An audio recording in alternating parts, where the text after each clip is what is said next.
বর্ণাঢ্য রাজনৈতিক জীবনের অধিকারী ছিলেন অধ্যাপক একিউএম বদরুদ্দোজা চৌধুরী। বিএনপির প্রতিষ্ঠাকালীন মহাসচিব বি চৌধুরী দলের সমর্থনে 2001 সালে দেশের 15তম রাষ্ট্রপতি হিসেবে দায়িত্ব নেন। তবে রাজনৈতিক টানাপোড়েন বিএনপির সাথে মনোমালিন্য তৈরি হলে সরে যেতে হয় রাষ্ট্রপতির এই পদ থেকে। পরবর্তীতে বিএনপির কয়েকজন জ্যেষ্ঠ নেতাকে নিয়ে গড়ে তোলেন পৃথক রাজনৈতিক দল বিকল্পধারা। রাজনীতিক হলেও চিকিৎসা ক্ষেত্রে অবাধ বিচরণ ছিল দেশের সেরা এই চিকিৎসকের। রাজধানী ও নিজ এলাকা মুন্সিগঞ্জে গড়ে তুলেছেন একাধিক হাসপাতালও। অসুস্থ হওয়ার পরে ভর্তি হন নিজের প্রতিষ্ঠা করা উত্তরা উইমেন্স হসপিটালে এবং সেখানেই শেষ নিঃশ্বাস ত্যাগ করেন বাংলাদেশের সাবেক এই রাষ্ট্রপতি। সঞ্জিতা হকের রিপোর্ট দেখুন বিস্তারিত। ভালোবাসা ভালোবাসা সুখী ভালোবাসা কারে কয়।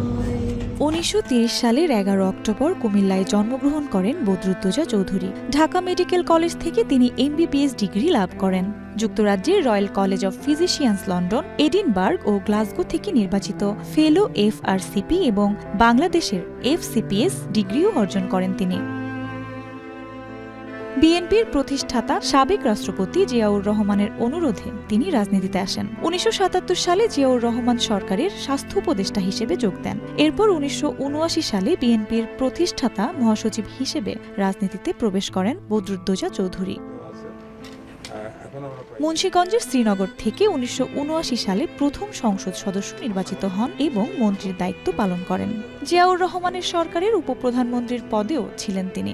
1991 সালের পঞ্চম জাতীয় সংসদ নির্বাচনে তিনি দ্বিতীয়বার সংসদ সদস্য নির্বাচিত হন এবং প্রথমে শিক্ষামন্ত্রী ও পরে সংসদ উপনেতা হন। 2001 সালের অষ্টম জাতীয় সংসদ নির্বাচনে জয়লাভের পর সরকারের পররাষ্ট্রমন্ত্রী হিসেবেও কিছুদিন দায়িত্ব পালন করেন তিনি।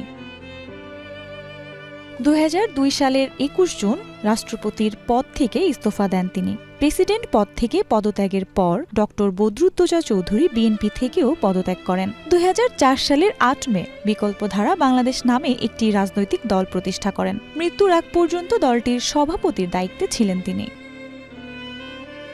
1993 সালে তিনি রাষ্ট্রের সর্বোচ্চ বেসামরিক সম্মাননা স্বাধীনতা পুরস্কার লাভ করেন। এছাড়া জনপ্রিয় টিভি অনুষ্ঠান আপনার ডাক্তারের উপস্থাপক ছিলেন বদরুদ্দোজা চৌধুরী। শ্রেষ্ঠ টিভি উপস্থাপক হিসেবে তিনি 1977 সালে বাংলাদেশ টেলিভিশন পুরস্কারও লাভ করেন। সঞ্জিতা হক, এশিয়ান টেলিভিশন।